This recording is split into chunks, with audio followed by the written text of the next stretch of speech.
Student, आज हम आप लोग को क्लास 10th का स्टार्ट करने जा रहे हैं मैथ,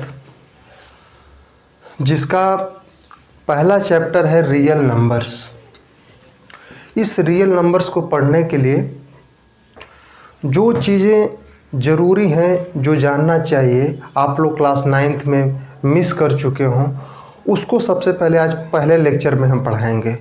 अब जो दूसरा लेक्चर हमारा होगा वो उस लेक्चर से हम बेसिकली क्लास 10th की जो चीज़ें उसको पढ़ाएंगे, लेकिन जो चीज़ जिनको छूटा है उनके लिए ये पहला लेक्चर हम डाल रहे हैं। तो आइए देखते हैं। रियल नंबर्स हमारा चैप्टर है। इस रियल नंबर्स को जानने के लिए हमें बहुत सी बातों को जानना पड़ेगा। जैसे नेचुरल नंबर के लिए जानना पड़ेगा कि नेचुरल नंबर क्या होता है, होल नंबर के बारे में जानना पड़ेगा, इंटीजर के बारे में जानना पड़ेगा।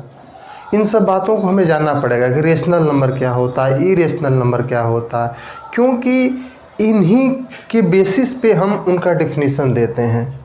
अब रियल नंबर क्या होता है जब बताने जाएंगे तो हम बोलेंगे कि रेशनल और इरेशनल को जब मिला देंगे साथ में जो भी एक कलेक्शन बनेगा उसी को हम रियल नंबर कहेंगे। तो अब बात अगर आपको नहीं पता होगा तो आप सोचेंगे ना कि रेशनल नंबर क्या होता है, इरेशनल नंबर क्या होता है। इसलिए हम यही ये सोच करके हम इस वीडियो को, इस लेक्चर को हम डाल रहे हैं ताकि आप लोग को कोई दिक्कत ना हो, बेसिक से आप लोग समझ सकें। तो सबसे पहली बात हमें जानना ज़रूरी यह है कि नेचुरल नंबर्स क्या होता है। आप लोग इसको नोट भी कर सकते हैं नोट्स बनाने के लिए। नेचुरल नंबर्स क्या होता है? तो counting number are known as natural numbers. देखिए, इसका नाम ही है नेचुरल नंबर, नेचुरली आया हुआ है। नेचुरल नंबर्स क्या होता है? जो नंबर काउंटिंग में यूज किए जाते हैं उनको हम नेचुरल नंबर कहते हैं। 1 2 3 4 5 6 ये क्या है? ये नेचुरल नंबर्स हैं। अब आता है अगला होल नंबर्स। अब ये होल नंबर की ज़रूरत क्या पड़ी? कोई भी चीज़ अगर पहले नेचुरल नंबर आया तो नेचुरली इसकी बात तो छोड़ दीजिए, लेकिन होल नंबर आया तो इसकी ज़रूरत क्या थी? क्या ऐसी ज़रूरत पड़ गई कि होल नंबर आया? तो होल नंबर इसलिए आया, इस बात को आप लोग समझिए। अगर हम एक बात कहें कि एक टेबल पे कोई मार्कर न रखा हो, मैं आपसे अगर ये पूछ दूं कि वहाँ कितने मार्कर हैं, तो आप बोलोगे कि एक भी मार्कर नहीं है, देयर इज नो मार्कर। तो आप इस चीज़ को समझिए कि आप मैथमेटिकली उसको कैसे रिप्रेजेंट करते। अभी तक मैं आपको केवल नेचुरल नंबर पढ़ाया हूँ। अगर मैं आपको रिप्रेजेंट करने कह दूँ, मैथमेटिकली लिखने के लिए कह दूँ कि कितने मार्कर हैं, तो आप क्या लिख पाते? ना लिख पाते, क्योंकि आपको ये पता नहीं है, क्योंकि आप नेचुरल नंबर तक ही केवल पढ़े हैं। तो इसलिए हमें ज़रूरत पड़ी होल नंबर की। और जब उसी नेचुरल नंबर में जीरो को इंक्लूड कर दिया गया तब हमारा ये होल नंबर बनता है। ठीक है, होल नंबर्स की डिफिनीशन देख लीजिए। All natural numbers together with zero. यही बात हुआ कि सभी नेचुरल नंबर में मैं जब जीरो को साथ में ले लिया गया तो जो कलेक्शन बना वो कलेक्शन क्या था? होल नंबर्स का था। इसको किससे डिनोट किया जाता है? डब्ल्यू से। डब्ल्यू से डिनोट किया जाता है। अब देखिए 0 1 2 3 4 5 आप आगे बढ़ते जाइए, ये होल नंबर के कलेक्शन है। ठीक है, अब इसके बाद आता है इंटीजर। फिर वही मेरा क्वेश्चन होगा कि नेचुरल नंबर तो ठीक था, होल नंबर भी समझ में आया कि क्यों होल नंबर की ज़रूरत पड़ी, इसी तरह इंटीजर की क्यों ज़रूरत पड़ी। तो अक्सर आप लोग अपने दोस्तों में पैसे का लेन देन करते होंगे, कहते होंगे कि 10 रुपया तुमने मेरा लिया है, 10 रुपया हम तुम्हारा लिए हैं। तो बात आती है कि इसको मैथमेटिकली कैसे रिप्रेजेंट करोगे। अभी तक 5 रुपया तुम किसी को दिए हो तो तुम प्रॉफिट में हो। इस बात को मैथमेटिकली तुम लिख दो, कोई समझ जाए ये कैसे होगा। तो एक पॉजिटिव और नेगेटिव साइन का यूज किया गया यही बताने के लिए। और जब इस पॉजिटिव नेगेटिव साइन को यूज करके नंबर के पहले यूज किया गया, जो इसका कलेक्शन बना, उसी कलेक्शन को कहते हैं इंटीजर। देख लीजिए, डिफिनीशन से आपको और अच्छे से समझ में आ जाएगा।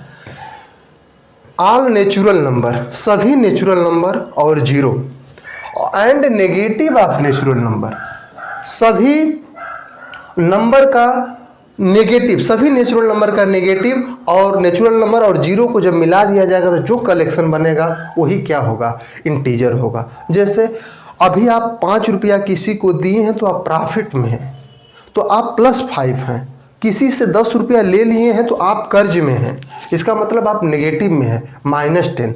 अगर आपको लिखना है कि हम 10 रुपया कर्ज में, तो आप -10 लिख दी, इसका मतलब हो गया कि आप कर्ज में हैं 10 रुपये। तो इन सब बातों की ज़रूरत पड़ी, इसलिए इंटीजर एक कलेक्शन बना।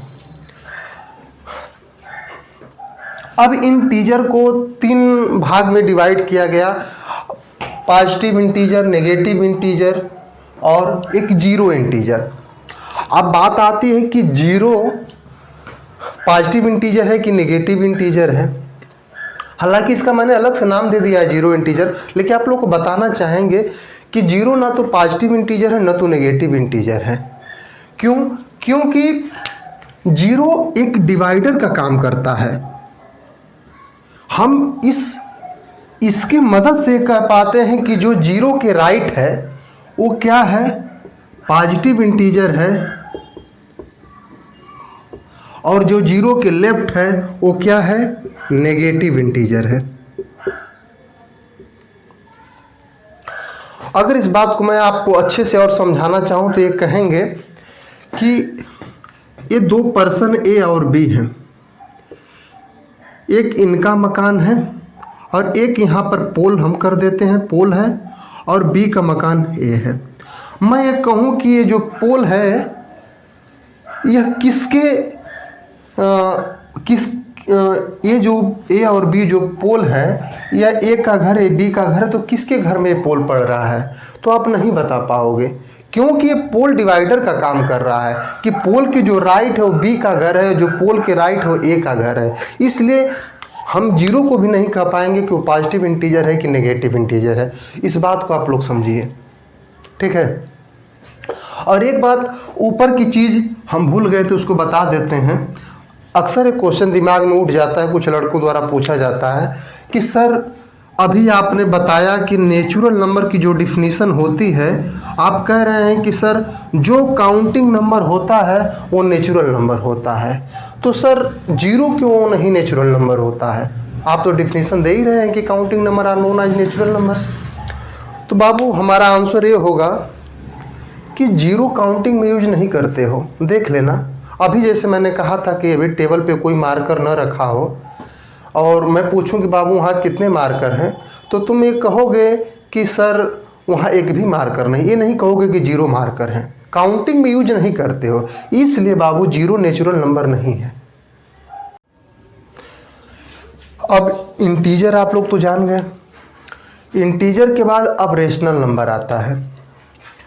तो रेशनल नंबर क्या होता है, अभी डिफिनीशन बताते हैं, पहले आप लोग को समझा देते हैं, और फिर हमें वही बताना चाहेंगे कि रेशनल नंबर की ज़रूरत क्यों पड़ गई। तो फिर उसके पीछे वही स्टोरी है कि अगर कोई आपके पास सपोज 4 रुपये हों, अगर मैं कह दूं कि 2 लोग को बांट दो और कितना कितना बांटे हो वो लिख दो। आपके पास 4 रुपये थे, मैं कहा कि आप 2 लोग को ए और बी को बांट दो और जितना आएगा दोनों लोग के हिस्से में वो कितना कितना आएगा वो आप लिख दो। तुरंत आप लिखोगे कि 2 रुपया ये पाएंगे, 2 रुपया ए पाएंगे, ठीक है। अब मैं कह दूं कि 5 रुपये हों और इन दोनों लोग को बांटो, ठीक है, दोनों लोग को बांटो। अब आप बोल देंगे कि 2.5 रुपया ए को मिलेगा और 2.5 रुपया बी को मिलेगा। अभी तक जो आप पढ़े हैं, मैं नेचुरल नंबर पढ़ाया, होल नंबर पढ़ाया, इंटीजर पढ़ाया, क्या आप उतना तक कोई ऐसा नंबर जानते हैं जो 2.5 को रिप्रेजेंट करता है? नहीं ना। तो अब ज़रूरत पड़ गई ना कि कोई ऐसा नंबर हो जिसे मैं दिखा सकूं, कि लिख सकूं कि वो 2.5 है। तो उसी जैसे अभी 2 होल 1/2 मतलब 5/2, ये भी पाएंगे 2 होल 1/2 मतलब 5/2। इतना रुपये ये लोग पाएंगे। ठीक है, अब डिफिनीशन आप लोग को देते हैं, यही है रेशनल नंबर। अब रेशनल नंबर किसे कहते हैं कि कोई नंबर अगर उसको p बाई क्यू के फॉर्म में लिख सकते हैं जबकि क्यू जीरो नहीं होना चाहिए। अभी हम आपको ये भी बताएंगे कि क्यू जीरो क्यों नहीं होना चाहिए। तो कोई भी नंबर अगर p बाई क्यू के फॉर्म में रिप्रेजेंट किया जा सकता है, लिखा जा सकता है और क्यू जीरो नहीं है तो हम कहेंगे कि वो नंबर क्या है, रेशनल नंबर है। वही डिफिनीशन लिखा है कि the number of the form p by q where p and q are integer. p और q क्या होने चाहिए, इंटीजर होने चाहिए। And q not equal to zero are known as rational numbers and it is denoted by q। तो समझ में आ गया होगा कि अगर कोई भी नंबर p बाई क्यू के रूप में लिखा जा सके जहाँ की q जीरो ना हो और p और q क्या है, इंटीजर है, तो ऐसे जो भी कलेक्शन होंगे उन कलेक्शन को क्या कहेंगे, ऐसे नंबर के जो कलेक्शन होगा उनको हम क्या कहेंगे, रेशनल नंबर कहेंगे।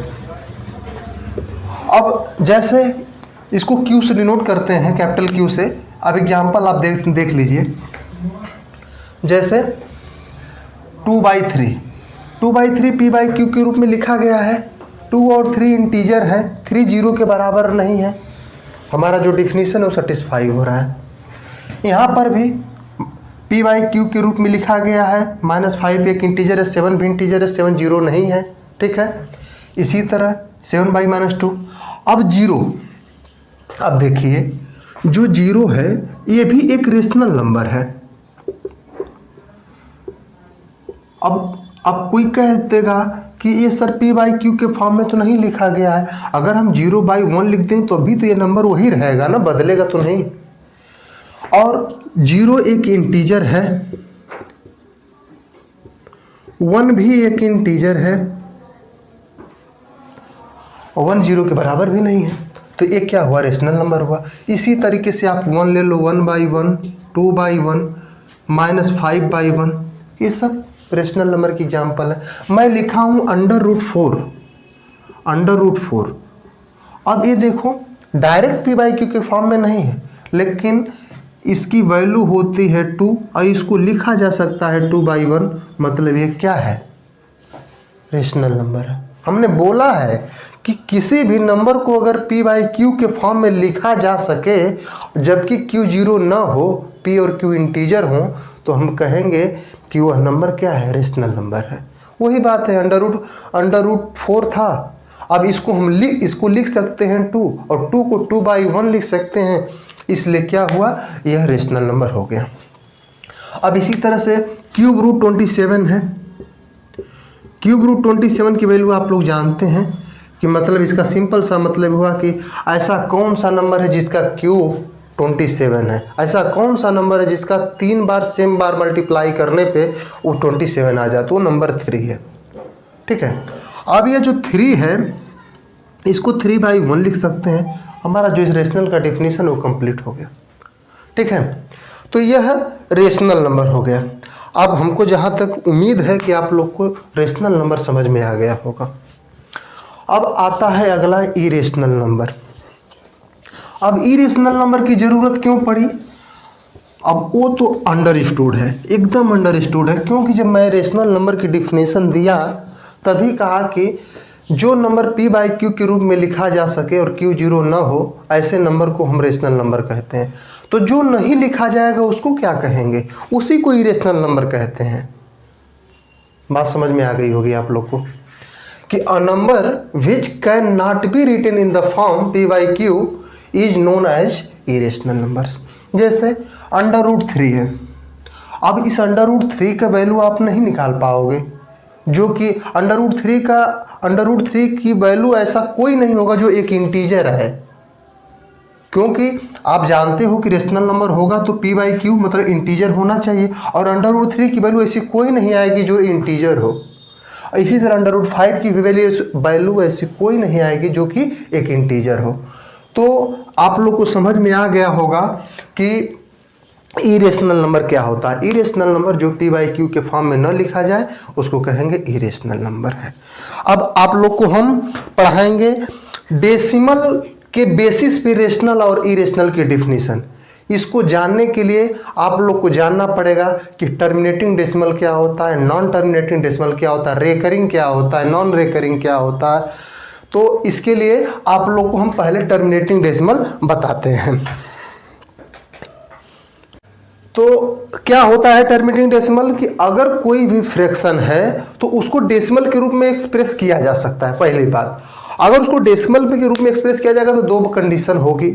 पहली कंडीशन होगी कि क्या वो टर्मिनेट हो रहा है। टर्मिनेट का मतलब कि क्या एक फाइनाइट स्टेप बाद उसकी एक फिक्स्ड वैल्यू आ रही है, इंड हो जा रहा है। ऐसा तो नहीं ना कि हम डिवाइड करते जा रहे हैं, उसकी वैल्यू निकालते जा रहे हैं और कभी उसका इंड ही नहीं आ रहा है। दो केस होंगे, तो दो केस होंगे। उन्हीं दो केसेस के बेस पे डेसिमल को दो पार्ट में डिवाइड किया गया, टर्मिनेटिंग डेसिमल और नॉन टर्मिनेटिंग डेसिमल।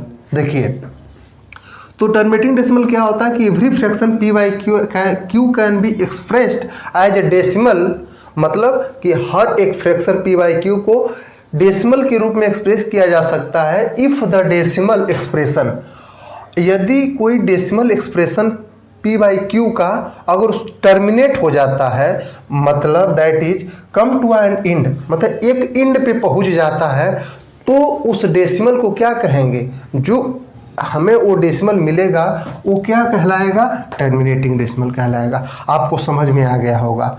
अब इसी तरह 1/5 ले लो, तो इसको डिवाइड करोगे तो क्या आएगा, 0.2 आएगा। तो देख लो, एक ही स्टेप बाद क्या हो गया, इसकी वैल्यू आ गई। अब बात आती है नॉन टर्मिनेटिंग डेसिमल क्या होता है। सीधा जो टर्मिनेटिंग नहीं होगा वही क्या होगा, नॉन टर्मिनेटिंग होगा। तो मतलब ऐसा कोई फ्रैक्शन होगा जिसको डिवाइड करते जाएंगे और उसका कभी एंड ही नहीं आएगा। जैसे देख लो, लिखे हैं 1/3 है, इसको डिवाइड करो तो आएगा 0.33333। कभी भी इसका एंड नहीं आएगा। आप कितना भी डिवाइड मतलब आगे करते चले जाओ, कॉपी भर जाएगी, पूरी पेज भर जाएंगे, लेकिन कभी भी इसका एंड नहीं आएगा, ये जान जाओ। और इस बात को लिखने का एक तरीका होता है कि अगर आप 0.33 बार बार आ रहा है तो इसको 0.3 बार इसको पढ़ा जाता है, ऐसे रिप्रेजेंट इसको किया जा सकता है। इसका मतलब यही होता है कि 0 पॉइंट जो जिस पे बार लगा है वो बार बार लिखा जाएगा। ठीक है, इसी तरीके से आप 2/3 देख लो। 2/3 की वैल्यू क्या है, 0.6666 आती जाएगी। और हमने बताया कि अब कोई नंबर है तो उसको अगर वो बार बार वही नंबर रिपीट हो रहा है तो उसको क्या लिखा जा सकता है, उसके ऊपर बार लगाया जा सकता है। अब बात आती है कि रिपीटिंग और रेकरिंग डेसिमल। रिपीटिंग डेसिमल को ही रेकरिंग डेसिमल भी कहते हैं। ये क्या होता है, अभी देख रहे हो कि नाम से ही है कि रिपीटिंग डेसिमल, ऐसा डेसिमल जो बार बार रिपीट करे। तो देख रहे हो ये नंबर क्या है, रिपीट हो रहा है कि नहीं, बार बार हो रहा है। अब देखो, a decimal in which digit are a set of digit, मतलब कि कोई डेसिमल लिखा गया है, ठीक है, मान लो 0.6666 लिखा गया है ये डिजिट, और इस डेसिमल में कोई एक डिजिट रिपीट हो या सेट ऑफ डिजिट, मतलब कि 0.272727, अब क्या हो, सेट ऑफ डिजिट, मतलब 2727 बार बार रिपीट हो रहा है, मतलब दो डिजिट, मतलब सेट ऑफ डिजिट रिपीट हो रहा है। ठीक है, पीरियाडिकली मतलब कि अब क्या हो, 27 आ गया तो फिर 27 आया, मतलब एक पीरियड वाइज। क्लास जब आप लोग क्लास चलती होगी तो एक टाइम इंटरवल पे पीरियड चेंज होता है कि नहीं होता है, उसी पीरियड जैसे की बात किया जा रहा है कि अब 2 डिजिट लिख दिए, 2 डिजिट जो अगला 2 डिजिट होगा वो क्या होगा, 27 ही होगा। बात समझ में आई। अब देखिए, तो क्या होता है, a decimal in which a digit are a set of digit repeat periodically is called repeating और रेकरिंग डेसिमल। इतना आप लोग को समझ में आ गया होगा। बहुत से एग्जाम्पल है, 2/3 देख लीजिए। 2/3 को आप करेंगे तो 0.66 आएगा। 3/11 को करेंगे 0.272727 आएगा। 15/7 करेंगे तो 2.142857, मतलब ये 2 2 4 ये 6 डिजिट जो हैं ये ही बार बार रिपीट करेंगे। और 11/6 में क्या है 1.8, यहाँ तक तो ठीक है, लेकिन अगला जो आएगा ये 3 ये बार बार रिपीट करेगा। ठीक है, तो क्या हुआ, यही है रिपीटिंग डेसिमल। अब हम आप लोगों को इन डिफिनीशन की बेसिस पे कोई डेसिमल में नंबर लिखा गया है तो वो रेशनल है कि नहीं है, इरेशनल है कि नहीं है, ये बताएंगे। और एक टर्मिनेटिंग और नॉन टर्मिनेटिंग को इजी वे में जानने के लिए एक नोट मैंने लिखा है, उस चीज़ को भी आप समझ लीजिए कि अब अभी हमने कहा कि जैसे 2/5 हमने कह दिया। अब मैं कहूँ कि बिना इसको डिवाइड किए आप बताओ कि यह रिपीटिंग डेसिमल है कि नहीं, या टर्मिनेटिंग है कि नहीं है, कि नॉन टर्मिनेटिंग है कि नहीं है, तो आप कैसे बताओगे? आपको इस नंबर के केवल डिनोमिनेटर वाले पार्ट से मतलब है। अगर यह डिनोमिनेटर का पार्ट का हम प्राइम फैक्टराइजेशन करते हैं, प्राइम फैक्टराइजेशन का मतलब होता है कि आप इसको इसको मल्टीपल में लिखोगे। जैसे 12 है तो 12 को लिख सकते हो 4 × 3, ठीक है। लेकिन अब ये भी उसके फैक्टर है 12 के, फैक्टर के रूप में ही लिखा गया, लेकिन मैं कह रहा हूँ प्राइम फैक्टराइजेशन। तो इसको प्राइम फैक्टराइजेशन लिखना चाहोगे तो लिखोगे 2 2 × 4 3 × 12। अब ये 2 भी प्राइम है 3 भी प्राइम है, तो ये इसके क्या 12 के प्राइम फैक्टराइजेशन। तो अगर डिनोमिनेटर का प्राइम फैक्टराइजेशन, प्राइम फैक्टर निकालें और वह केवल 2 हो या 5 हो या 2 5 हो, यही केवल हो, तब हम कहेंगे कि ये क्या है, टर्मिनेटिंग डेसिमल है। जैसे आप यहाँ पे देख लो 1/2 तो 2 ही केवल है, 2 और 5 के अलावा कोई अगर तीसरा नंबर कोई प्राइम फैक्टर उसका आ जाता है तो टर्मिनेटिंग नहीं होगा, वो नॉन टर्मिनेटिंग डेसिमल होगा। इस बात को अपने दिमाग में बैठा लीजिए। 2 और 5 के अलावा अगर कोई भी नंबर उसमें आ जाता है प्राइम फैक्टर तो वो क्या होगा, नॉन टर्मिनेटिंग होगा। अब इन्हीं सब के बेसिस पे हम आपको रेशनल और इरेशनल का हम डिफिनीशन बताएंगे।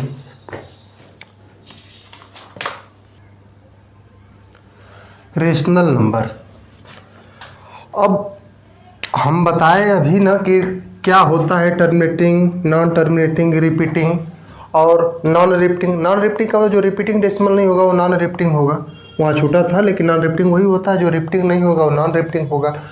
और रेशनल नंबर, अब डेसिमल नंबर, कोई नंबर डेसिमल में लिखा गया है उसको हम कैसे बताएंगे कि ये रेशनल नंबर है कि इरेशनल नंबर है, उसी को जानने के लिए हम ये बता रहे हैं। उसके बेसिस पे रेशनल नंबर की डेफिनेशन क्या होगी। तो देखो, हमने जब बताया था टर्मिनेटिंग डेसिमल तो उसमें एक बात बताई थी कि कोई फ्रैक्शन p/q है तो उसको हम डेसिमल के रूप में लिख सकते हैं।